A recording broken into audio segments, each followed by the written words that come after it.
All right, so why don't we go ahead and hit broadcast and weave folks in? We've already hit broadcast. Oh, great. Okay, welcome everybody.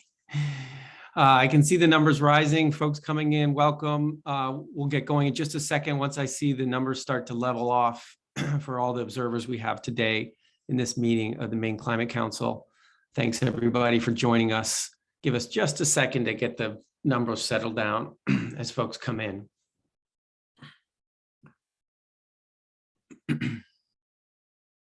Thanks for your patience. We're almost there.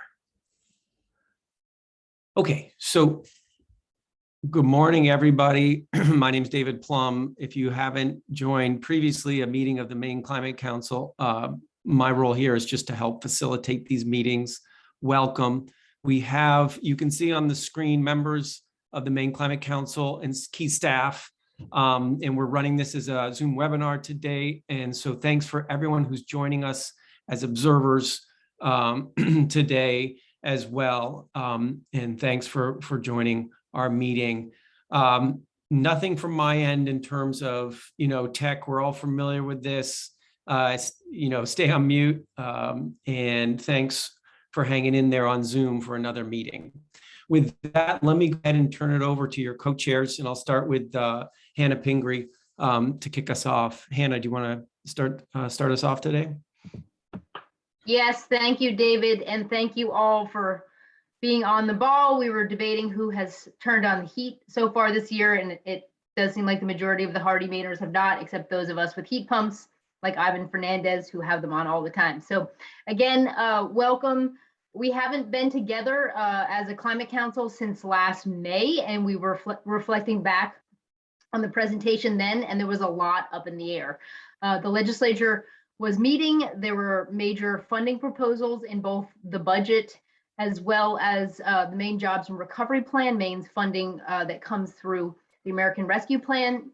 And the good news is, and I think what you'll hear today in a variety of updates, is that a lot of good things have happened in the last 4 to 5 months. We will talk about those. I think we are getting close to the December 1 anniversary of the first year of the Maine Climate Plan. Maine Won't Wait.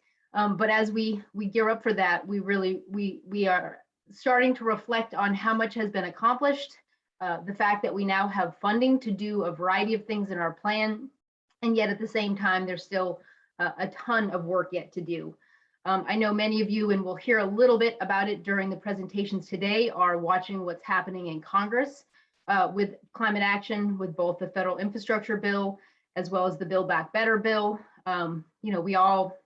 Nobody can totally predict what will happen. And obviously those of us cheering climate action are holding our breath. But obviously we are looking to the federal government to step up and also engage in the kind of ways that I think this Climate Council and the Maine legislature has done over the last couple of months. We will hear this morning a couple of different presentations, but we'll also start off with some information from Ivan Fernandez, just an update on the Ipcc report. And I know that all of us who are paying attention, which I know are all of you, understand just the gravity of climate issues right now. The governor has spoken a variety of times and used the words that we've heard in that climate plan about the Ipcc report, saying that this really is a code red for humanity. We are at a point where climate action is urgent. We're going to focus this meeting quite a bit on resiliency. And I think, again, I don't need to tell any of you, everyone reading the news this summer saw just how urgent climate action is, with droughts, wildfires, hurricane events, flood events. We certainly watched across the United States and certainly around the world the kind of impacts that we are already seeing because of global climate change and climate change in the United States. So we're going to focus a little bit more on resilience, what agencies like MEMA are doing to prepare, what the Maine Department of Environmental Protection is preparing to do, how we're thinking about it in terms of public health. So again, a resilience focus a little bit today, as well as a variety of other updates on how we are doing on each of the 8 strategies of the climate plan. So again, just thank you all for sticking with us. This again is going to be kind of an action-packed update meeting. Hopefully that will bring good news, but we do want to take some time for discussion and questions in a couple of points. So with that, I will pass it off to Commissioner Loisem, who is among the commissioners doing very heavy lifting implementing the climate plan at this point. Thanks, Hannah. Good morning, everyone. As Hannah has alluded to, and as you all know, a lot happened this year with the legislature. A great deal of funding has been allocated to the state. And so now the agencies of the state are really busy sort of behind the curtain, working on creating the positions that were awarded to us in the budget, getting those hired, onboarding people, getting them trained up, figuring out processes for giving out the recovery plan funding through various grant programs and other mechanisms. So we've been really busy on the state side, just trying to get our arms around everything that happened this year and get it ready to roll out and to be able to continue to engage with all of you and our stakeholders on further implementation. So if it feels like there are some things that you haven't heard about yet, we've got a lot of preparation going on to get everybody back on board and engaged, and really appreciate the support from all of you and the work that was done in the plan to get us to this point. These are huge accomplishments for the state, and we've got a lot of work ahead of us, and looking forward to having all of you help us with that. Also, as Hannah noted, the new Ipcc report has emphasized how critical this work that we're doing really is. And I'm looking forward to Ivan giving us a summary of what was in that report. Thank you. Great. Okay. So as Hannah and Commissioner Loisem mentioned, we are doing a bunch of updates today. We're going to start with Ivan's quick summary on what we are hearing in that latest Ipcc report. So let me turn it over to Ivan Fernandez for that update. We'll have a little bit of time to talk about it as well. After that, we're going to go into these sort of key highlights on elements of the plan that have been happening we want to share. Okay, so Ivan Fernandez, let me turn it over to you. And if you need help sharing your screen, I think Cassie can help you with that. Just let me know. Actually, Cassie's going to do it. She's the slide clicker for this morning. Thank you, David, and thank you to our co-chairs who I think their scheme is to start with the bad news and it just gets better from there. My charge here is to talk for a few minutes about the Ipcc report that I know you all are aware of, that was released this past summer. In a few minutes, all I can do is point to the highlights, but that's probably enough to remind us what the importance of this report was. The Ipcc Intergovernmental Panel on Climate Change, just for basics, has been around since 1988. It was established by the UN Environment Program and the World Meteorological Organization. And it has released reports, as many of you are well familiar with, roughly every 6 years since 1990. And what came out this past summer in August was AR6 Climate Change 2021, the physical science basis, which AR is assessment report number 6. And most of them have come out as a set of reports and assessments having to do first with the physical sciences and then adaptation and mitigation, et cetera. They're usually accompanied by a summary for policymakers. And so that's probably what most of us see the most of, unless you spend considerable time wading through the full documents. And so each one of these, as they've been released, has been met with great fanfare and attention. They guide the global discussion on climate change and what science is telling us. The most recent report basically continues the description of trends that we've been watching unfold over decades, with, however, significant improvements in the science itself, as well as some new important, I think, insights about this particular report. And so, to quote the Ipcc itself, Cassie, I need you to click. Thank you. Recent changes in the climate are widespread, rapid, and intensifying, and unprecedented in thousands of years. Of course, we know it's warming, and that's what's driving everything else, as well as the chemical changes in the climate system. It's widespread, it's rapid, and it's intensifying. And all of these themes we have heard before, but we understand them better. We have better precision now on the variability in these projections and what it's going to take to make a change. Next slide, please. These are just a couple of the figures from the report. The report is very informative and dense with data, as well as some really outstanding graphics. The one on the left is illustrating the temperature change over the last 2 millennia, with sort of the classic hockey stick form, showing that we're living through unique times in so many ways. And so the rate of warming, and rate is really important. The rates are changing, as are the absolute temperatures and other indices. And so warming is occurring at an unprecedented rate in the last 2 millennia. The panel on the right is an expansion of the last 170 years, the 1850 to 2020. And you've probably heard so far we have warmed since pre-industrial about, and you can define that in different ways. In this context, we've warmed essentially 1.07 degrees centigrade, around up to 1.1 since the 1850 to 1900 time period. Next slide, please.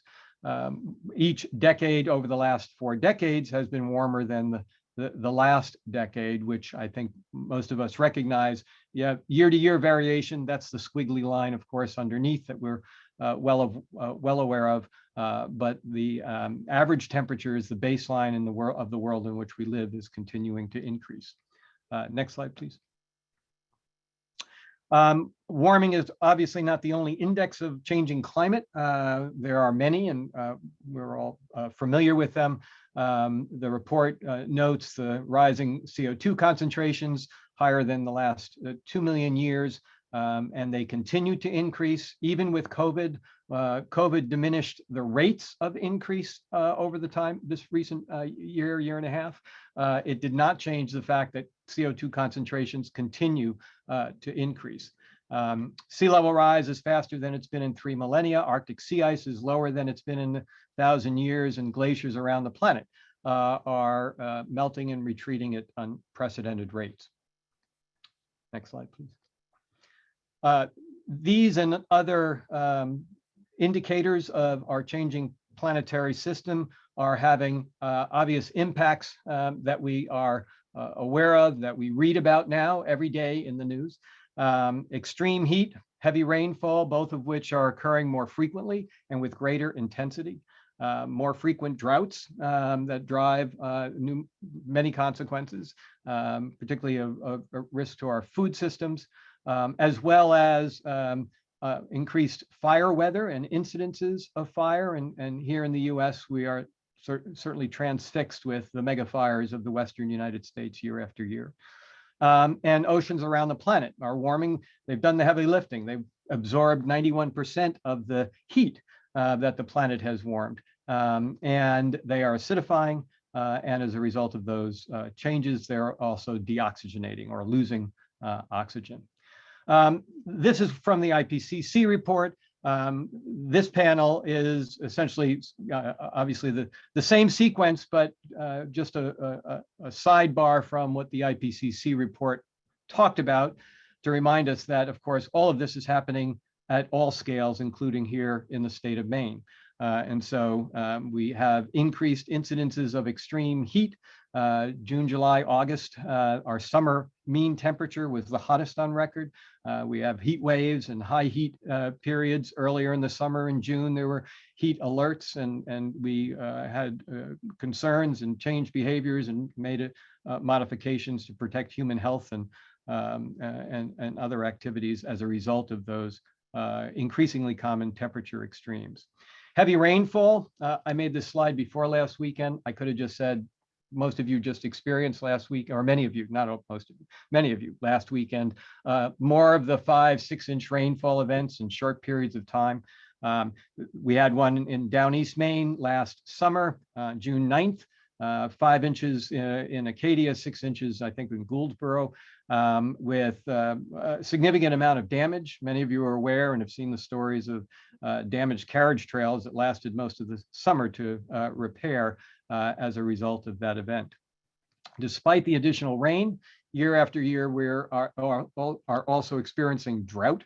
This is the drought monitor image for the state of Maine from July 6th this past year, with essentially border to border drought of some degree and severity. And each year in the recent years, the drought task force is busy all summer tracking information, sharing information in order to better understand what's happening and how we can respond to it.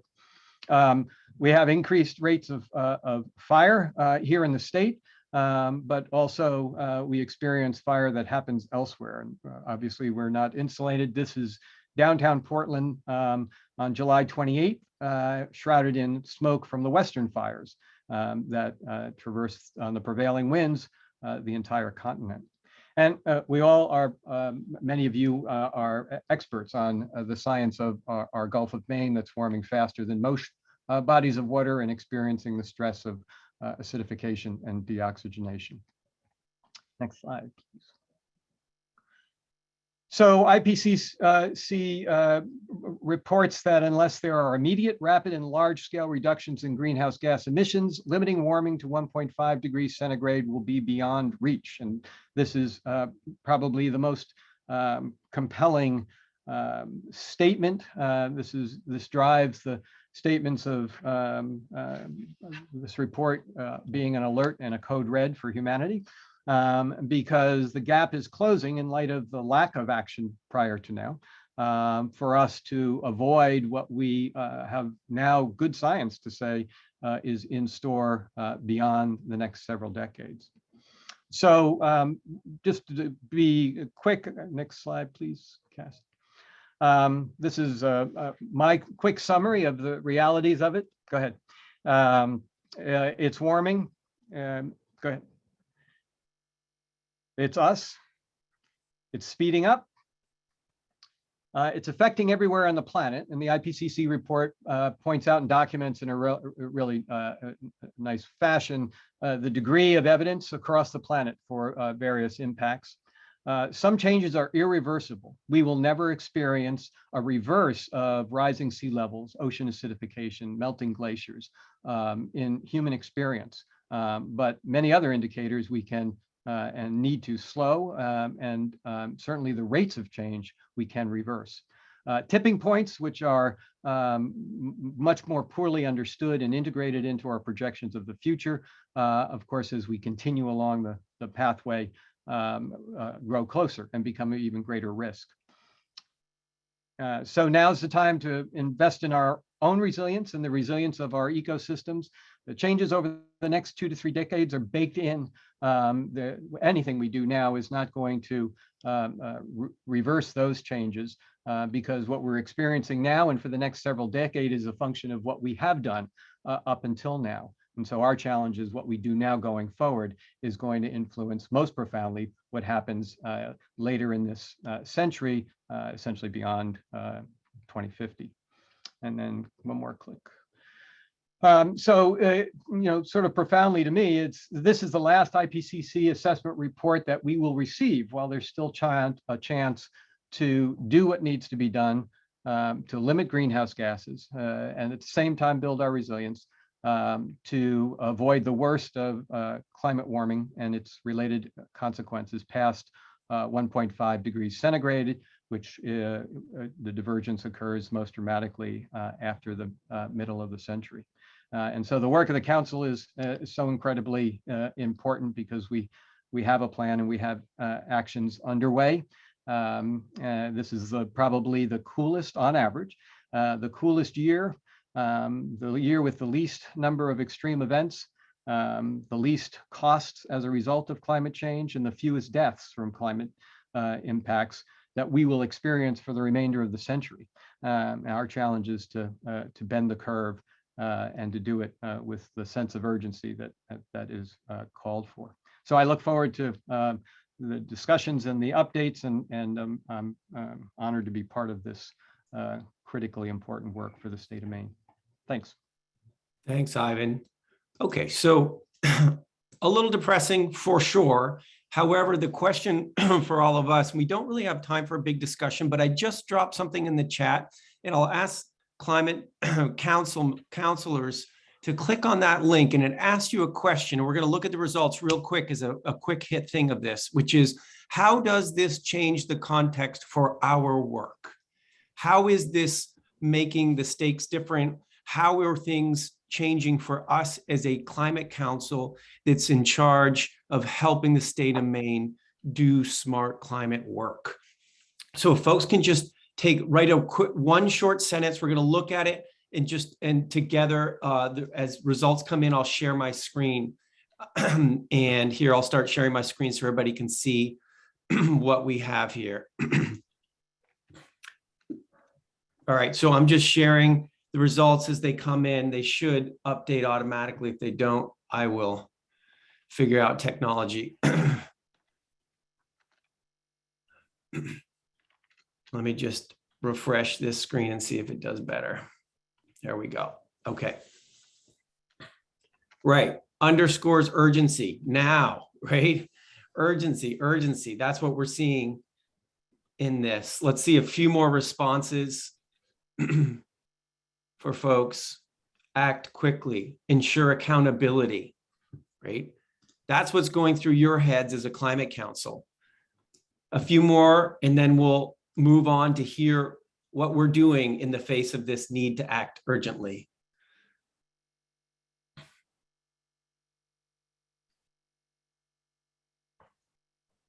Need to get our neighbors on board as well, not just about us. We can be an example for other states, right? Full on emergency. Our focus is good. We have an adaptive approach. Okay. All right, let me do one more look at this.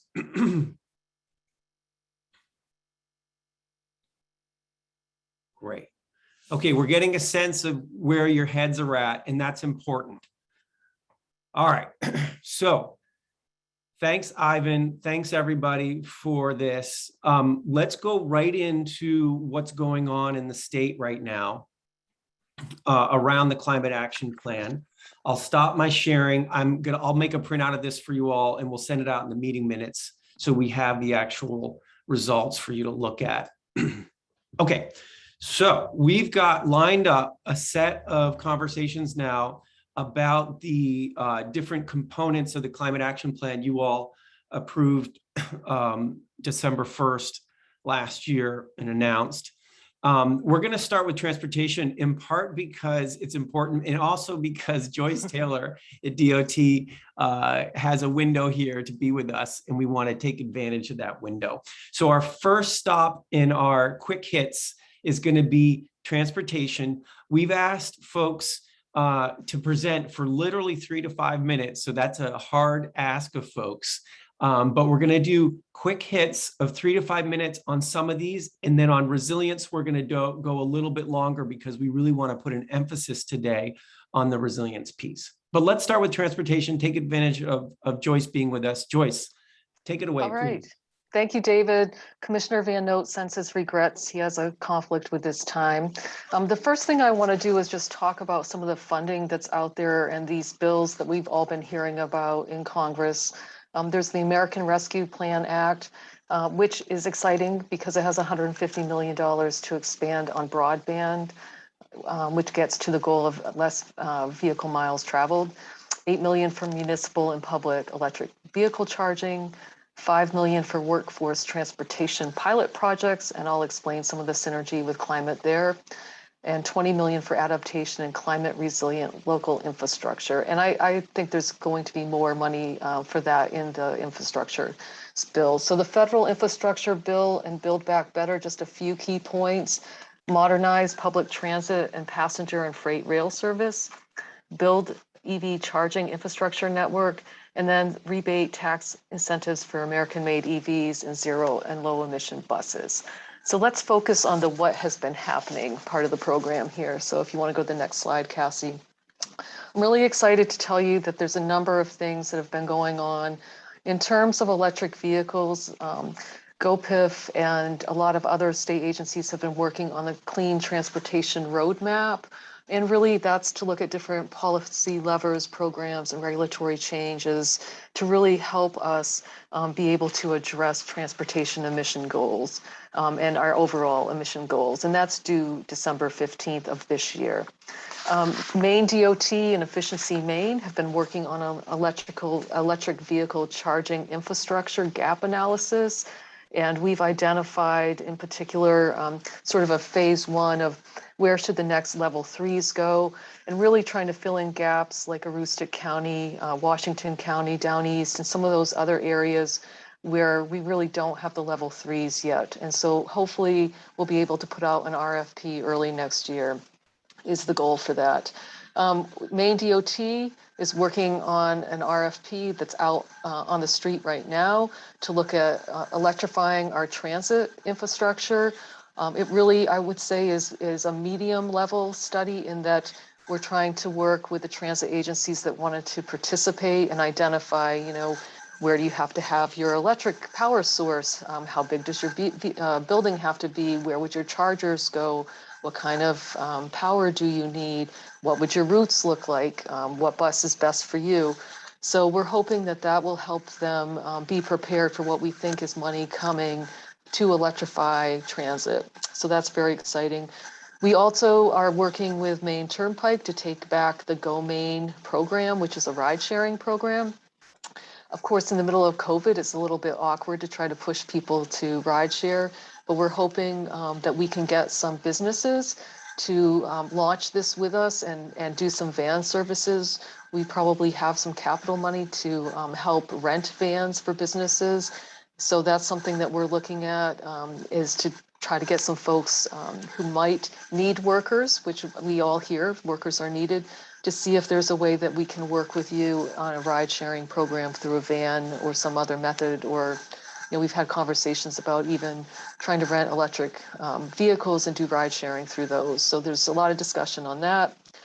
We actually have a strategic transit plan out.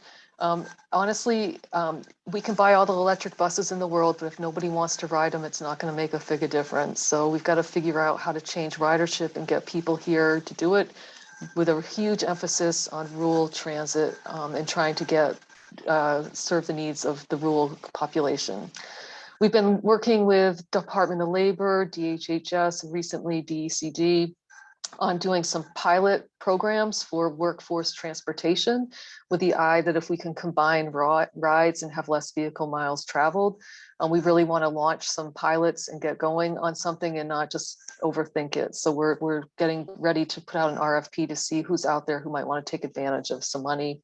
We're going to rewrite the Complete Streets document to be more inclusive of ideas at the beginning of planning transportation projects to make things more bikeable, walkable. And we're also going to fund more active transportation safety projects so that people actually feel safe walking and biking. And then there is Speaker Facto's Commission on Affordable Housing and Land Use. That's a resolve that I know Hannah's taking part of in, and it has tons of transportation implications in terms of things like infilling villages, requiring less parking and making things more walkable, bikeable. So I did my 5 minutes, I measured myself, but there's a lot going on. And I think there's a lot of synergy with things like workforce transit and bike ped, and just there's a lot of really exciting things happening right now and getting ready to launch. Thanks, Joyce, so much. I had one request that you can just define level 3 chargers and why that's so important. Just yeah, 20 seconds on that. Level 3 chargers are the fast chargers, and they're more like the 15-20 minutes range instead of the level 2s, which are going to be a much longer charge, 2 to 4 hours. So it I think makes people embrace buying an electric vehicle when they know that they can basically fill up kind of similar to you would with a gas station. Yeah, thanks. Thanks, Joyce. We're not going to do questions on this. We're going to keep rolling and have some discussion at the end. Feel free to reach out to Joyce and others if you have specific things you want to follow up on. Great. Okay, from transportation, yes, it is a Happy Drive Electric Week. Yes, Hannah, it is. Excellent. Okay, so we're going to do a pivot over to resilience. And I know it's a little bit choppy to go from transportation over to the resilience side of things. But we want to spend a half an hour around the different components of resilience and really make that an emphasis of today's conversation. We're going to start with Ann, with Ann Fuchs over at the Emergency Management Agency. And then we'll pivot over to Commissioner Loisem with DEP, and then Brian Ambret in Hannah's office. And then we'll even have Rebecca Lincoln help out from Maine CDC. So we have a lineup. We'll start with you, Ann. Thanks so much. Look forward to this. And we're going to have some conversation on the back end around resilience. Ann, go ahead, please.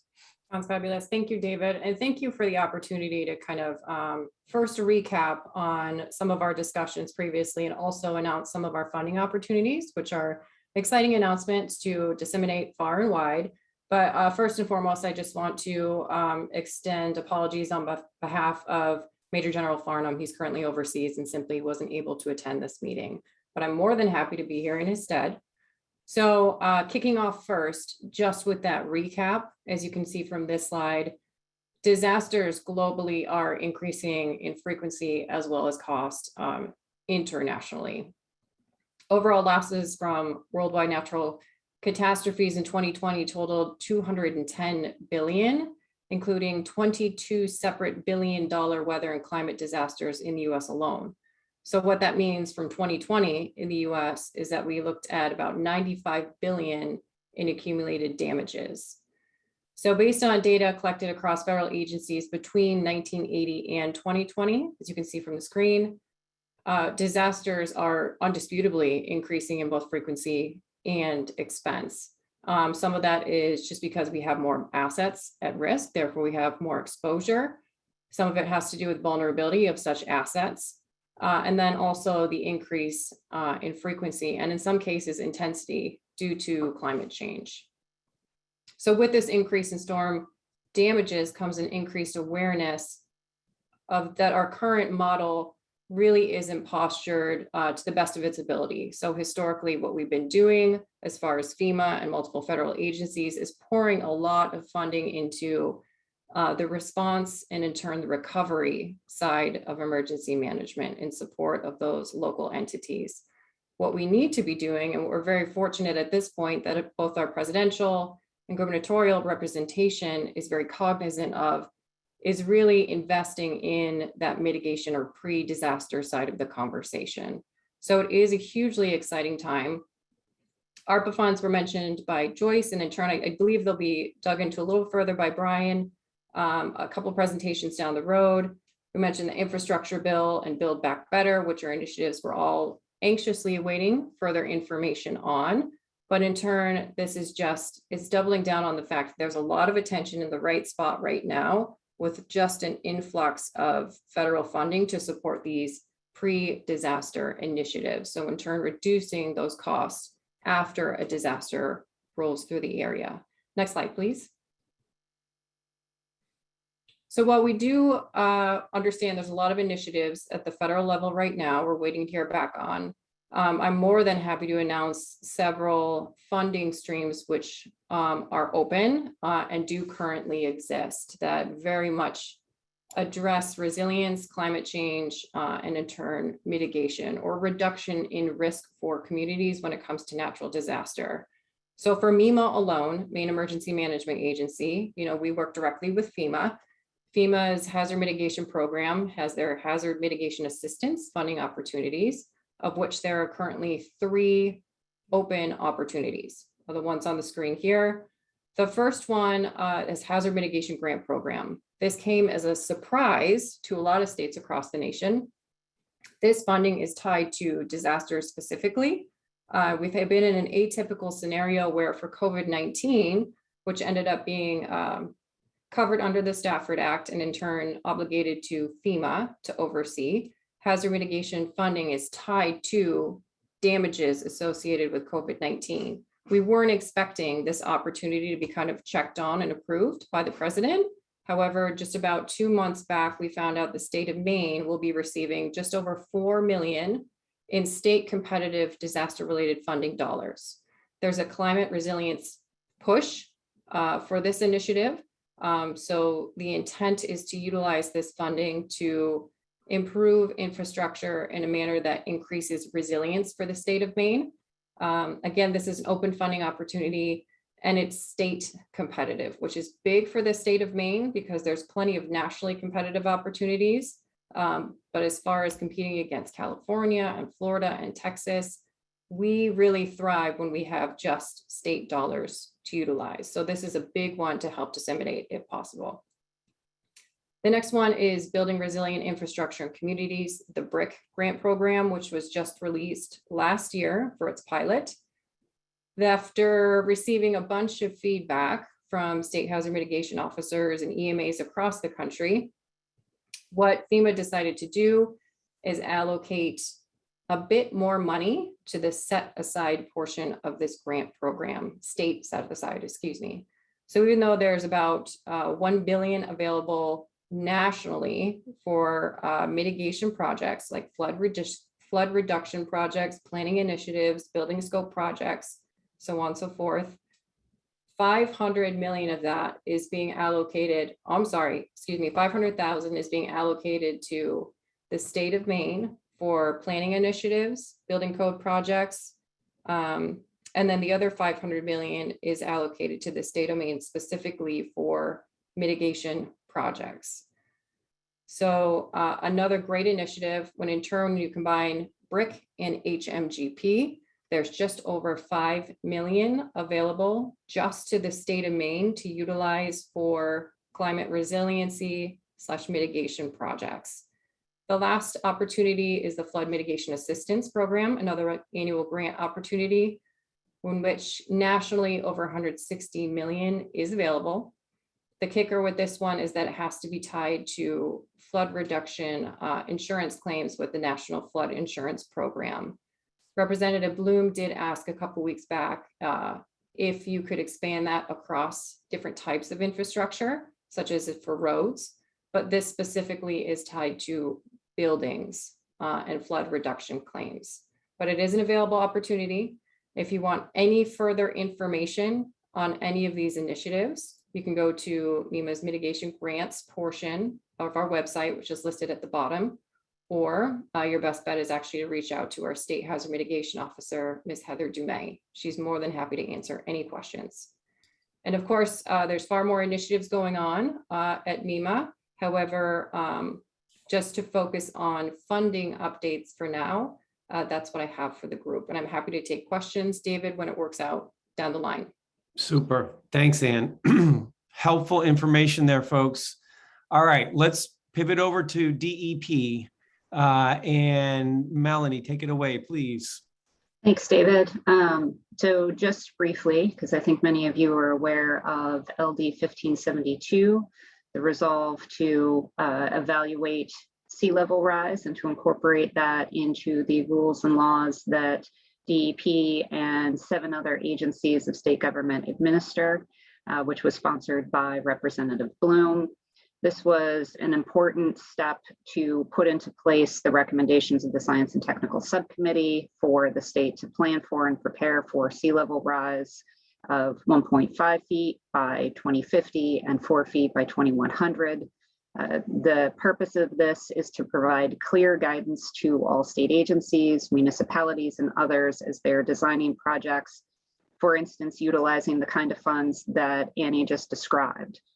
So this is very helpful for everyone to make sure that we have a consistent set of guidelines that will be applied as we're moving forward as a state to try to increase the resiliency of our infrastructure.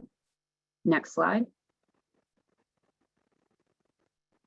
In terms of timing and next steps for how we're approaching this, as I mentioned earlier, DEP and others are very busy hiring people to help us with implementation of this.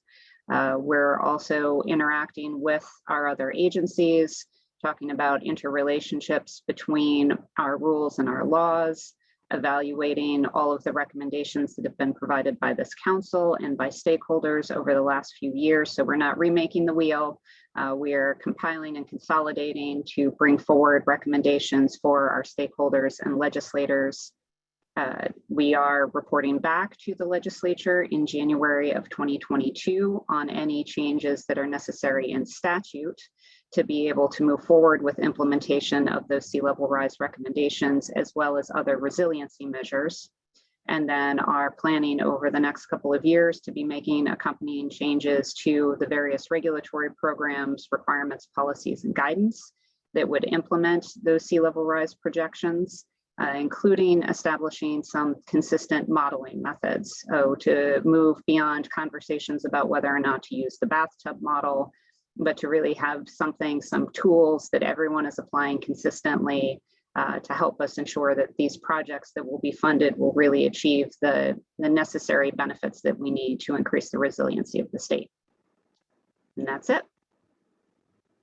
Fantastic. Thanks so much. Okay, next up is Brian M. Brett from the GoPIF office with Hannah. Has been working really hard on a number of things. So Brian, why don't you lay out all these pieces of the puzzle here? Thanks, David. Yeah, we're really excited about these two programs, both of which have been allocated funding, and we're in the process of building the programming and administration around that funding. Both of these were key recommendations from the Community Resilience Planning, Public Health, and Emergency Management Working Group and the Transportation Working Group. So it's exciting to have these moving forward and getting closer to the finish line. The first is a municipal and tribal partnership program. GoPIF and the Governor's Energy Office are working to build the program, as I said, that will administer $4.7 million that are in the state's 2-year budget. And this program will support towns and tribes in climate action that aligns with the Maine Won't Wait climate action plan for both adaptation and emissions reductions activities. We're looking at grants for regional capacity building to build that additional layer of support for towns and tribes to do the work, and then grants that will support community resilience and clean energy projects directly.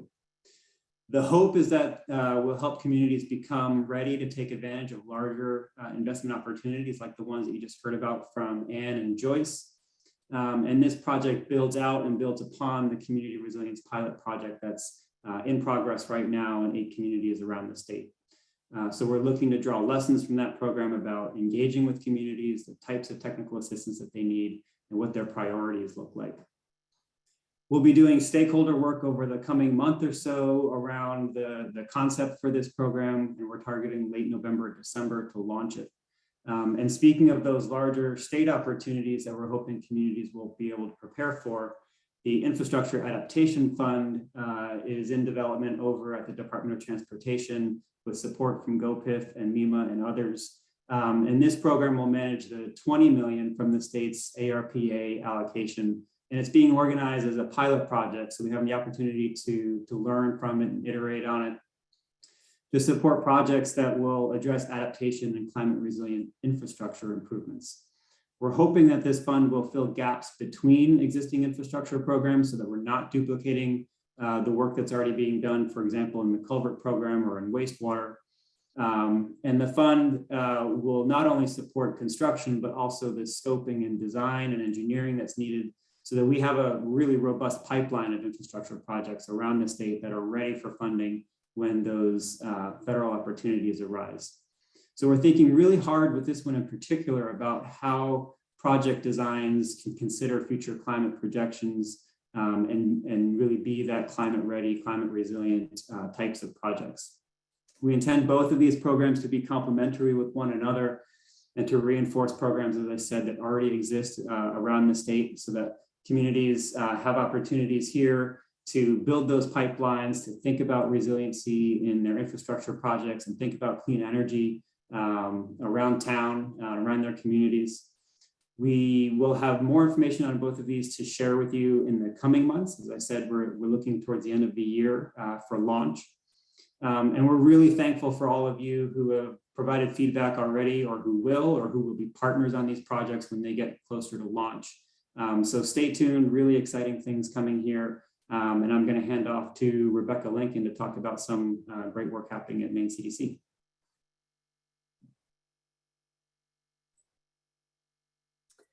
Thank you. I'm really glad to be able to be with you guys and to share additional good news along with all the other sort of exciting opportunities that we've been hearing around resilience. I'm happy to announce that in August, we learned that Maine CDC was approved for federal US CDC funding for our climate and health program. This is continuous funding that we've had for the last 10 years, but are really excited to have been successful in competing again for an additional round of funding. The goal of this grant from CDC, this grant program, is to build resilience to the health effects of climate change in states, counties, and cities around the country. And in specific, we were asked to propose work around hazards, specific climate hazards, and chose for our proposal to focus on extreme temperatures and impaired air quality, specifically aeroallergens and pollen for our work. We were awarded $300,000 for a 5-year, $300,000 per year for a 5-year award. It's important to note, though, that we were not funded for all the projects that we proposed, and we're very hopeful that some of these additional projects will be funded in future years. If and when a federal budget passes, this program at CDC is slated for a really significant increase in funding, and we understand from our program officers at CDC that they are looking to provide additional funding in future years for some of these projects that were proposed but not approved in the current year. It was a very competitive application process. We were one of only 11 states, cities, and counties that were funded under this program nationwide. And I think one of the real benefits that we were able to, one of the real strengths of our proposal was the great expertise and groundwork that has been laid by this group and the working groups of the Climate Council over the past year. So we were able to lean heavily on colleagues in the Resilience Working Group, the Scientific and Technical Subcommittee, GoPIF itself, and the Equity Subcommittee in particular, and connections with folks in each of those groups were really helpful in guiding our proposal, and I think really strengthened our application and allowed for us to be successful there. So included in our proposal, Cassie, you can go to the next slide, are a set of specific activities around each of these climate hazards. For extreme temperatures, we will be partnering with MEMA to support extreme temperature response planning at the county emergency management agency level for 2 to 3 counties. We're already engaged with Saginaw County in some of this work, and we're really excited to be able to expand that work out to help counties create or update their extreme temperature response plans, spend the time getting really formative and detailed feedback from stakeholders and community members in each of those counties, and support those counties with resources in order to better plan out their response activities and preparedness activities around extreme temperature events.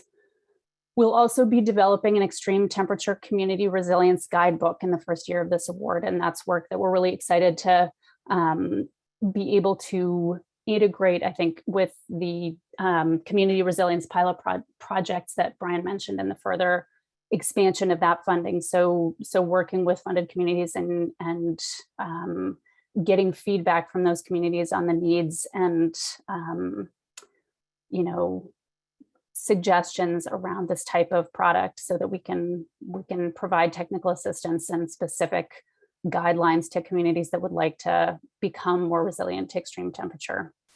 We'll also be designing a statewide extreme temperature communication campaign. So as opposed to working at the community level, this will be more focused on individuals who are at risk of health effects from extreme heat or extreme cold exposure, helping people understand why they might be at risk and what steps they can take to protect themselves ahead of time and in the midst of an extreme heat or extreme cold event. Around pollen, we're really excited to be partnering with the Air Quality Bureau at DEP to both convene a pollen stakeholder group and for the first time to design and establish and start collecting data from a pollen monitoring network. That will be the first of its kind in the state, and this is an area where there's really a severe lack of data available to do any decision-making or thinking around health effects of increasing pollen and other aero allergens in our atmosphere due to climate change.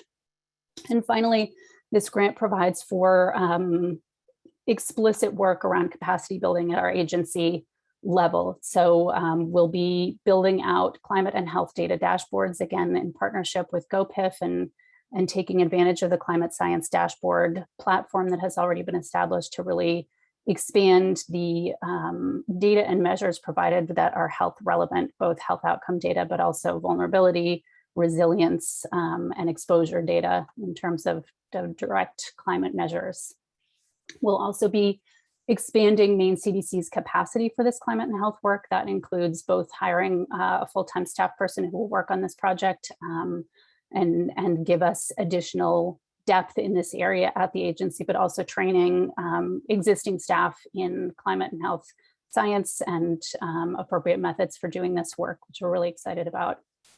And finally, provides sort of explicit time and resources for us to expand our engagement with our internal and external stakeholders. So all of you, other partner programs within our agency, community partners and others, to expand our ability to do this work and make sure that it reaches as far and wide as possible. So with that, thanks, and I'll happily take questions when we're ready for that. Super. Thanks so much, Rebecca. Thanks, Brian. Thanks, everybody. Okay, so that was the information we wanted to present. And then we can go ahead and drop the slides for a second, Cassie, to have a quick conversation. I was hoping that this is a chance for us to actually talk to each other for a moment. I have a guiding question here I'm dropping in the chat, and I'd welcome counselors to respond in the chat or raise hands with other things. But I want to get us to think. There's a lot going on, and if you all as counselors want to give some guidance about where particular emphasis might be really important in the coming months, that would be helpful here. Obviously, folks, if you have questions for Anne or Melanie or Brian or Rebecca, feel free to raise those up. We've got a few minutes here to actually have a conversation about these things. So I'll open it up, and I invite you to put some questions, some answers in the chat of what the question I just put. And I also, if you have other things you want to talk about, we've got a few minutes here to react to the resilience piece. Anything on counselors' minds on the resilience that you want to share?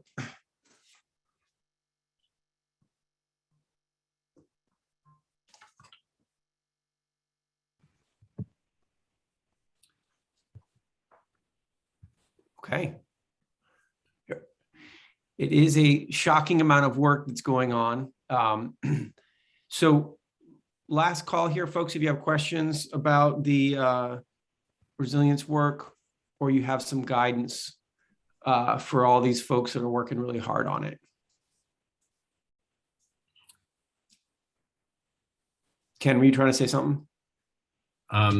David, I will, as a result of an experience I had recently in mid-New Jersey en route to a wedding during Hurricane Ida. I was a victim of a flash flood and lost my vehicle. Fortunately, didn't have to be actually rescued as many people did, let alone the 27 that lost their lives in New Jersey that evening.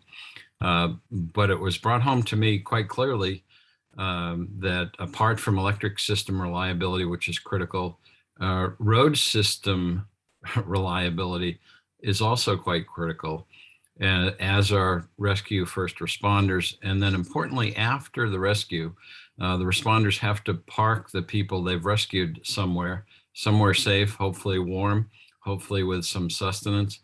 And then they need a place to park for the evening or until they can figure out where they're going next and what they're doing.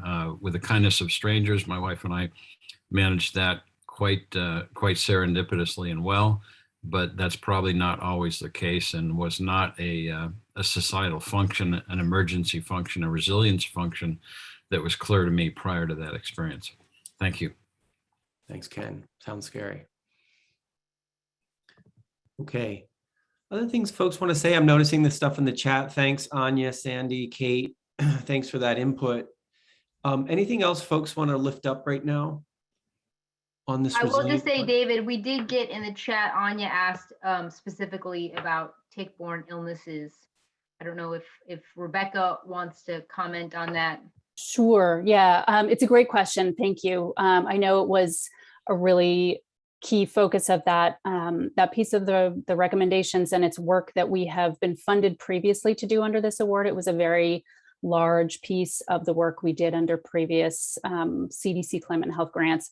The structure of the funding announcement this year restricted us to just be able to propose work around extreme temperatures, extreme weather events, and air quality impacts. And we understand that CDC is trying to focus grantees initially on the health impacts of sort of broadest concern nationwide. So we asked in as many different ways as we could think of whether we could propose work around vector-borne diseases. We did propose a little bit of work in one of our optional projects that was not funded. But work at Maine CDC still continues in this area. It's a really significant problem for Maine, and there are a lot of resources being put toward it. We won't have federal CDC dollars from this funding stream for it in this year, but we're very hopeful that in future years they'll expand the climate hazards that we're allowed to propose work on, and we'll fold that work back in then. Super. Thanks, Rebecca. Sure. Okay. All right. Great. So why don't we keep rolling forward? And the next thing we wanted to do was check in on the work of the equity subcommittee that's been hard at work this year. And we have Ambassador Dana with us today, who was one of the co-chairs of that. And Ambassador Dana, perhaps you can give us an update on the work of that subcommittee. Sure, thank you, David. And we've had a recent change in leadership in the subcommittee. Spencer Thibodeau, our former co-chair, took a very exciting job with the Department of Energy. So we wish him all the best. And we do have a new co-chair, Gabriela Alcalde, who very quickly and graciously agreed to help us out. So we have been super hard at work, and I really need to thank Jessica, Cassie, and Sarah and the GoPIP team, excuse me, for all of their support. And we've met, get my notes out here, 8 times, I believe. Oh, and I also need to thank Carol Martin, who is our just incredible facilitator, who has done just a really great job of keeping us moving through these meetings, and you know, a lot of heavy material. Excuse me. So I wonder, Cassie, if we could pull the slide down and I could talk to faces. Thanks so much. I really wanted to engage a little bit on this. And essentially our charge as a subcommittee is to look at Maine Won't Wait and look at it through a view of equity. And it's been interesting, the discussions that we've had, because we look at all the recommendations and the variety of viewpoints that we get from our team members. It's everything from, you know, we want people to purchase electric vehicles. How about people who have never been to a car dealership? You know, so we're looking at kind of, you know, instances such like that. So we've looked at every single topic so far. We have a group of kind of cross-cutting recommendations. We've done transportation, buildings, equity, energy, working lands and waters, and then kind of the infrastructure and community resiliency. And I've been just really impressed with the depth of the conversations and our recommendations. And I'm going to quickly share. I see Jessica's share, but these are our draft recommendations that I'm super excited about. And we welcome your feedback. And I'm sorry, I had notes written up and then my daughter took my notebook to school with her, so I kind of threw something together before. So right now our focus is these recommendations and finalizing our draft, going forward to the full council and or our final product. And then we're really looking at equity metrics and evaluating these, recommendations that we've had as far as how do we measure these outcomes. So we have, had all these discussions and formed these really great recommendations. And now we're kind of looking at how does this look in the future as we get into these communities that are most vulnerable and most frontline and looking at things in terms of equity. That's great. Thanks, Ambassador Dana. It is an enormous amount of work and really hard and also somewhat groundbreaking because all states are wrestling with these issues. So thanks for doing that. And I think with Hannah and Melanie, we haven't spoken about the pathway for bringing these recommendations up to you all as a full council. So that's something Hannah and Melanie will talk about for a subsequent meeting. Okay, great. Well, let's keep moving. And I had a request from one of you to set up like a little Google sheet or something so people could add in additional things. So I can do that during the next presentation. Feel free to use the chat in the meantime to put in additional thoughts as we're moving forward. And if you do chat, go ahead and chat to everyone so that those who are joining us as observers today can see it as well. So when you look at the chat, make sure it says everyone when you're chatting. Great. Okay, let's get back into the mitigation pieces. And we've got Michael Stoddard here from Efficiency Maine Trust to give us an update on what's going on in the world of buildings and other things that are happening on his plate related to the recommendations. So Michael, go ahead, please. Thanks, David. Good morning, everybody.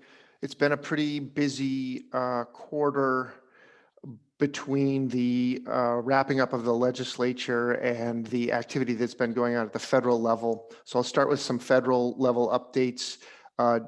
Just on the theme of what was in the governor's proposal and what the legislature enacted for use of the American Rescue Plan funds, $50 million of that was earmarked for energy efficiency programs through Efficiency Maine, of which half will be for weatherization, targeting low-income seniors and tenants, and the other half will be for local governments, small business, regular commercial sized businesses and industry. And so we are in the process of developing plans to fold that into our ongoing programs at Efficiency Maine. Another $50 million is earmarked for new energy efficient workforce housing that's going to be run through Maine Housing, and Dan Brennan's on the meeting here with us, and he could answer more specific questions if we have those. But it's great that we'll be able to get some new construction, high efficiency workforce housing through that channel over the next several years. The legislature was pretty busy, and they had our new climate action plan in their hands. And so they flipped through that and looked at what they might try to codify. So one of the things they did was they took some of the targets that we had in our sector for heat pumps and weatherization, and they plugged those straight into the Efficiency Maine Trust Act, which tells Efficiency Maine what we got to do with our planning and our budgeting. And so that was actually very helpful and has factored into the triennial plan that we're currently developing. There was some interesting new developments on financing authority. So there were two bills, one for something called Commercial PACE, Property Assessed Clean Energy Program, and then also the Clean Energy Accelerator, which is more authority to do loans and other financing products to help people invest in the energy efficiency and clean energy projects that they may want to add to their home or business or municipality. There was a slight change in some legislation around solar on schools. And so that was expanded to be what we're calling the school decarbonization program. There was the adoption of an authority for the DEP to establish minimum efficiency standards for appliances.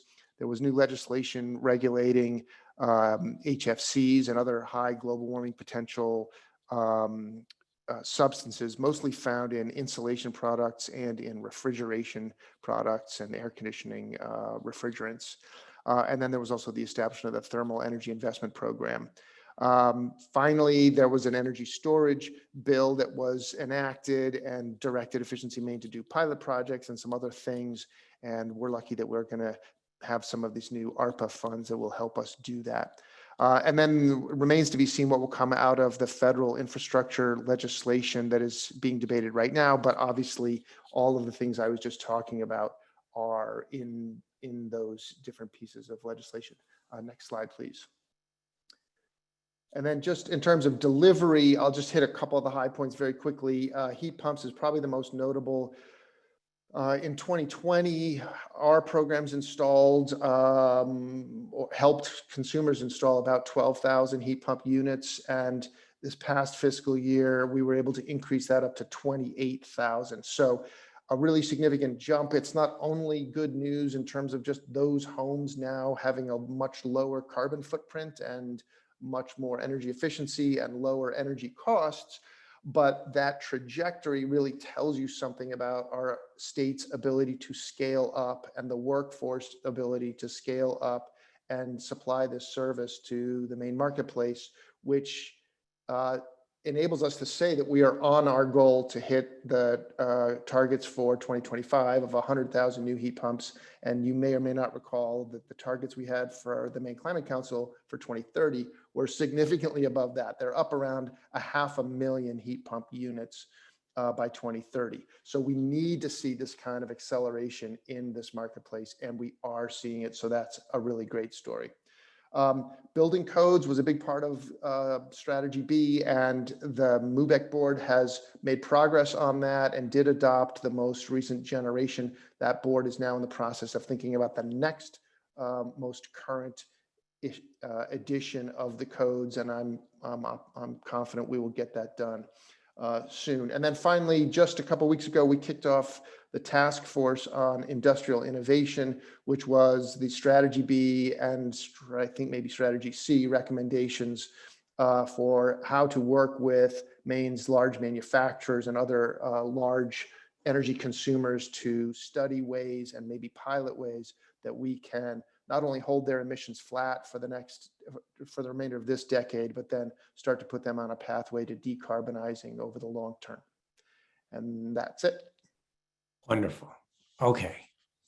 Super positive news. Excellent. Thanks, Michael. All right. Let's keep moving forward. I believe it's Dan Burgess from the Governor's Energy Office, Director Burgess, who's going to give us some updates on energy issues and also what was our strategy D in our climate action plan around economic issues. So Dan, do you want to go ahead with that? Yeah, thanks. Good morning, everyone. Dan Burgess, Director of the Energy Office and co-chair of the Energy Working Group with Ken Colburn, who rightly gives kudos to Efficiency Maine for such amazing heat pump numbers. Really exciting news. So a lot happening in the space. As others have talked about with federal funding, the governor's jobs and recovery plan that has been talked about includes $8 million for what is called a clean energy partnership program. So focusing really on clean energy workforce as well as innovation. Also not listed here, there is some additional funding for interconnection upgrades or electrical upgrades needed for economic development, particularly in rural areas. And so we're actively working on the partnership opportunity as well as with the ECD on the interconnection upgrades. The biennial budget that was passed includes $3.1 million for additional funding to support GEO staff on a number of activities related to the Climate Council, but also includes funding for offshore wind research, both kind of at GEO and other agencies. So exciting to see that move forward in the budget. I'm going to skip the 130th because legislature have the slides to run through quickly. We're watching really closely, as others are, and have mentioned what the infrastructure bill and the reconciliation bill discussions are happening. I'm not going to prognosticate on what may or may not happen, but there's at least for the infrastructure bill, there's $500 million for the state energy program, $3.5 billion for weatherization, $500 million for LIHEAP, several new efficiency programs, as Michael has talked about, from conservation block grants to revolving loans, to auditor training and building technical assistance. There's also a significant increase in funding opportunity or eligibility for grid infrastructure, resilience and reliability, as well as some competitive funding for utilities to make those upgrades. So there's some that could come to states and some that could go directly to utilities. There's even more, there's funding for carbon capture and utilization. There's grants for school facilities or funding for school facility upgrades. And then you've heard DOT talk about the funding for electric vehicle infrastructure. So $2.5 billion for charging, and then $5 billion for a program related to EV adoption. So really transformational opportunity as we kind of watch what's happening on both bills.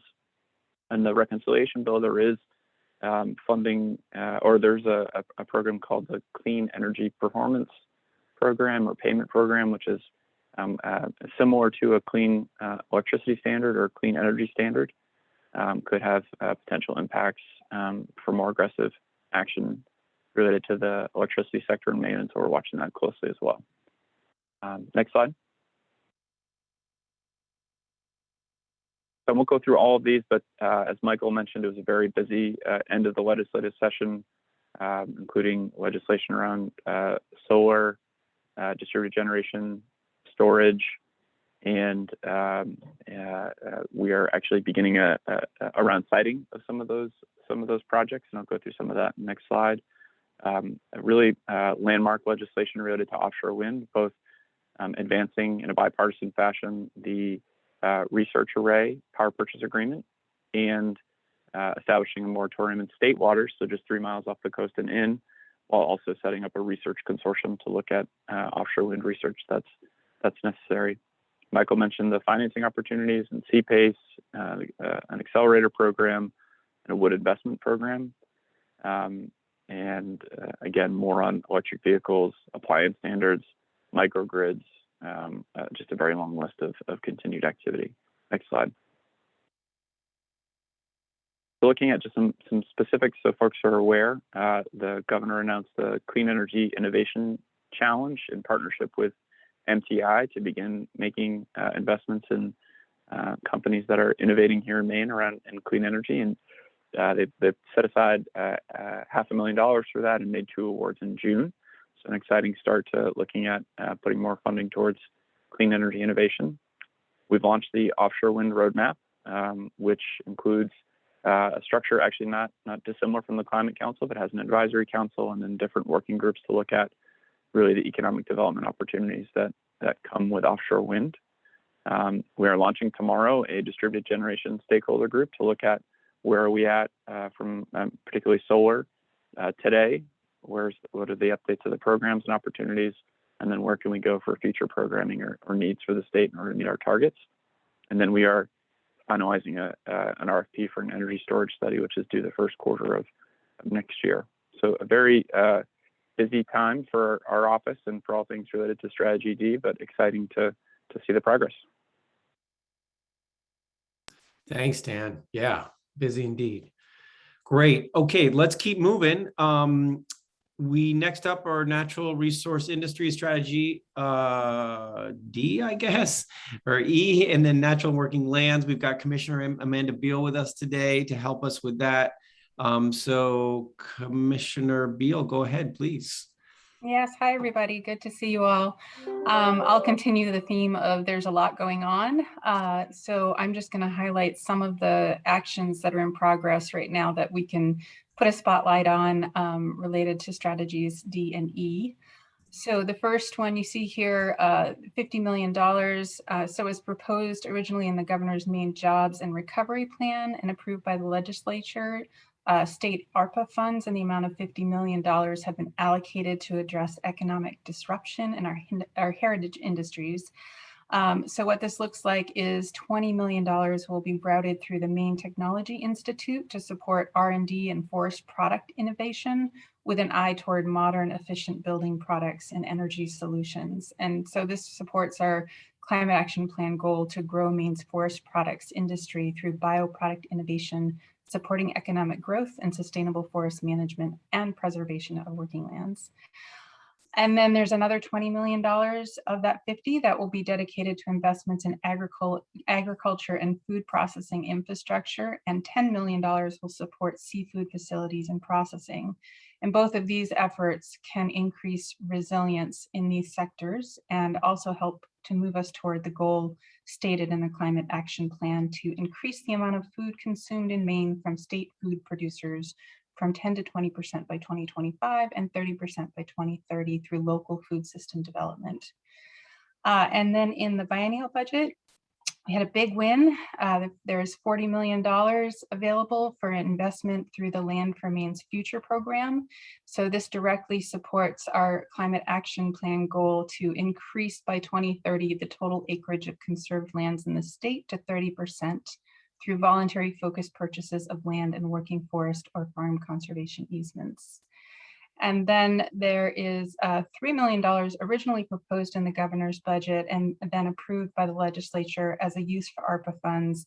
And this allocation is going to allow DEP to support climate ready infrastructure projects. So this also intersects with strategy G here for the upgrading municipal culverts at stream crossings. And then finally, the legislature, we had a number of bills that are relevant to the work. And so just a few of them I'll highlight here. One around healthy soils. So that was LD 437, an act to create the Maine Healthy Soils Program. And this creates a program within the Department of Agriculture, Conservation, and Forestry that's aimed at connecting farmers with key resources and to equip them with tools and information that they need to begin voluntarily using healthy soil practices. And so we, DACF, are in the process of developing this program as it was defined in this legislation. And then the next one I'll highlight is LD 937, which is resolved to facilitate the provision of incentives for soil carbon storage. And this bill directs DACF and IF&W to work jointly to develop recommendations regarding these carbon storage programs and policies. And so there's a stakeholder engagement piece to this, and we're just in the process of designing what this is going to look like. And then finally, LD 593, an act to restore eelgrass mapping and enhance salt marsh vegetation mapping in the state. This reestablishes the eelgrass mapping program, which I'll say more about in a moment. So we can go to the next slide now. So some other activities underway. So the Forest Carbon Program Task Force has been underway for several months already. It's being co-chaired by myself and Tom Abello from the governor's office. And this group has really been charged with developing recommendations for a voluntary program for small to medium-sized woodland owners, so 10 to 10,000 acre parcels in Maine who want to utilize their land for long-term storage of carbon. This group, as I said, has been meeting for several months, and we've just wrapped up a public comment period on our recommendations, and we'll be meeting on October 8th to review those comments and to finalize our report to the governor. And the next piece is this agricultural solar siting stakeholder group.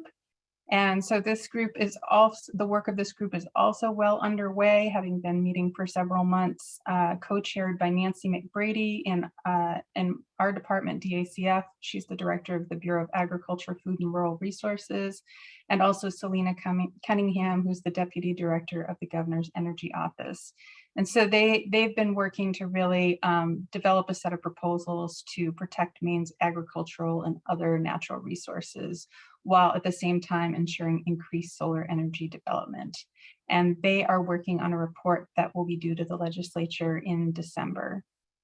And finally, coming back around to the eelgrass and salt marsh mapping, as I mentioned previously, This LD 593 reestablished this mapping program. And so the entire coast is to be mapped every 5 years, and the first survey will begin in the summer of 2023 in the Mid-Coast region. And so DEP has received funding for positions to support this initiative in consultation with Department of Marine Resources. And I'll just say this was an important recommendation from the Coastal and Marine Working Group as a first step in determining how much blue carbon might be available to help reach our sequestration goals. And I think I've used my 3 minutes, but there are a number of other updates that I could give, a lot going on. We're all very, we feel the urgency, and so we're working hard to, make sure that these things are all happening, and that the output that's coming out of these initiatives is really connected to the climate action plan. So I'll stop there. Thank you. Thanks so much, Amanda. Fantastic. Okay. To wrap things up today, we are going to talk about communication and engagement. And so I'll leave it to, I think, Cassie, you're going to take the lead on that one. So let me turn it over to Dr. Rose, Cassandra Rose, in Hannah's office in GoPIF to talk about what's going on with engagement communication. Good morning, everybody. Nice to step out from behind the PowerPoint and speak with you this morning about some of the updates related to Strategy H in Maine Won't Wait. So GoPIF retained communications consultants in July, and since that time has had great conversations in small focus groups to inform our strategy going forward to promote Maine Won't Wait and actions that people, communities, and businesses can take in support of the plan. And from these conversations, we've heard that climate change is being connected to real visible concerns like flooding, hazy skies from Western wildfires that we heard about from Ivan at the beginning of this presentation, ticks and brown-tail moths. And we also heard loud and clear that we need to connect what people are seeing and feeling to taking action, whether for themselves or for their communities or their businesses or organizations. And importantly, we also heard that for equity purposes, these actions shouldn't be tied to significant spending or funding. We should ensure that cost is not a gateway to climate action. For the timing of the launch of this effort, we plan to launch it around the anniversary of Maine Won't Wait, which is a good time to launch this public effort, building on positivity and momentum around that date. So turning to climate education, Maine's Department of Education just launched a process to develop a series of climate science-focused online education modules through their Moose platform, with Maine teachers being hired to lead this process and develop the modules. DOE will hold several stakeholder workshops over the fall and early next year for feedback on the Moose modules and other climate education topics, and we look forward to sharing that through our newsletter when that's available. The DOE is also launching a Maine Climate Education website and resources for educators quite soon, which we'll be sharing through our newsletter and other channels as well, which is an effort that we've been partnering with them to support a little bit over the summer. And not quite communications, but schools around the state have also been tackling climate change through electrifying school buses and improving building efficiency, heating and water heating. So we're very excited to see these measures that are happening in the education world in support of the goals of Maine Won't Wait. And lastly, the Climate Corps recommendation has also made progress. With the passage of LD 722 this session, Volunteer Maine will make a report to the legislature by January 31st of next year with recommendations for hosts and partners and an organizational structure for the Maine Climate Corps.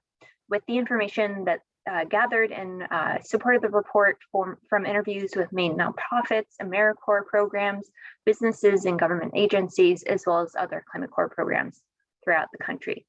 So there's a lot of action going on in support of this strategy, and we're really excited to be bringing that to you this morning. Thank you. Thanks, Cassie. Fantastic. Okay. And more to come on that, it sounds like around December 1st. Okay, so that was all that we wanted to transmit, and we recognize it's a bit of a data dump and we're kind of pushing a ton of information at you. And Hannah's going to mention a little bit in just a second about plans for having something that feels a little bit more like dialogue in our next meeting. Hopefully in person, fingers crossed.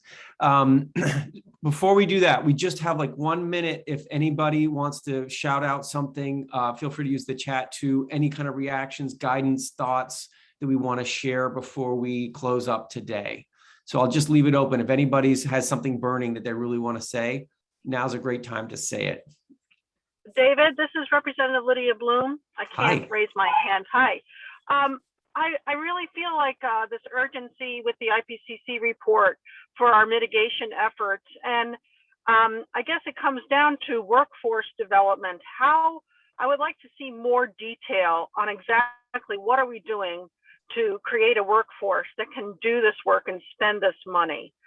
I know we mentioned it earlier in the presentation about workforce, but I do think that we have to be very clear on how that workforce is happening and how, again, also cross-laminate lumber. When are we going to be able to actually produce that in the state of Maine? Questions like that, very real, actionable things to get that workforce and to get that development of the agricultural, the forestry product. That's great. Okay, thanks. So a clear message, workforce, very important. Okay. Anything else that we need to say right now as clear messages? Okay, great. So just to keep us within our allotted time, let me turn it back to, I think, Hannah, you're going to finish us up and talk a little bit about what's coming in December. Yes, thank you. And thank you, Representative Bloom, for that point. I mean, I will say we have some commissioners we haven't heard from, like Heather Johnson, Laura Fortman from the Department of Labor, and the issue of workforce is front and center right now for the governor, and it is very relevant to a lot of our climate work. So I think that's a good reminder in December. I think there's a lot of exciting economic opportunity in some of this climate action, but how do we accomplish it? You know, how do we actually keep moving on the urgency we all feel to make sure that there are people in Maine who are ready to do the work? And I know many, many folks on this Zoom screen are thinking about those issues, and it could be a good area of focus also for December. So I just want to close it up on behalf of Commissioner Loizem and I, just thanking you all. Again, as David said, this has been a bit of a data dump, but I actually think you all should feel good. We hear continued sort of thanks from people across the state in thank you for producing this climate plan, and now we want to get going on implementing it. I will just say that Michael Stoddard's report on heat pumps, I think, is just something the governor feels very proud of. She went with Michael to Dover Foxcroft last Friday to help announce that news. And I just think, you know, there are parts of rural Maine that are leading the state in heat pump installations. So actually delivering on this climate plan, you know, we set goals, but to achieve them is, I think, what many people on this council care deeply about. So just again, huge congrats to Michael and Maine Housing and others who've been involved in this effort. And just that is kind of the, I think, the urgency we feel on every front. How do we make sure that we are accomplishing things that we put in this plan? I will just remind you, you got an email in your inbox just reminding you of all of the funding and bills that were passed, as well as some updates. We will keep honing those. I think December 1st is our next Climate Council meeting, and it is the first anniversary of our plan, and we hope it will be a time when we can gather in person. We're hopeful for that. And we can also both reflect on where we are, dive a little deeper into some topics, ideally in person and not via Zoom, but also talk more deeply as a council about how we accelerate this work. We again have some exciting reports coming, you know, heavy lifting by folks like Ambassador Dana on the Equity Committee. So lots continuing to evolve, but I think a lot of urgency from all of us on how do we make sure we accomplish these things. I will just say, it's been mentioned, but we didn't go in deep. The UN COP, the Climate Change Conference, that is the international gathering where our world leaders get together and figure out how do they translate this urgency into action, is coming up in early November. I know both Representative Bloom and council member Anya Wright are going to be there. We're actually also hopeful, kind of COVID situation pending, that the governor is going to try to attend for the very beginning of the COP. So I will just say a lot may still happen between then and now in terms of what happens in Congress. But I do just want to just relay the urgency that the governor is feeling on these issues. So we will hopefully gather together in person in December, dive a little bit deeper. So look for an invite in terms of timing and where that will be held. But again, just want to thank you all for bearing with us and taking these issues so seriously. We'll have a lot to cover in December, but just feel really grateful for your partnership in this work. So thank you all. And I'm sure I'll see some of you before, but December 1st is our next meeting. Thanks. All right, we're done, folks. Thanks, everybody. Thanks for your comments in the chat. Thanks for all the good thinking. Look forward to seeing folks in person, hopefully. All the best. Thanks. Have a great day. Thank you.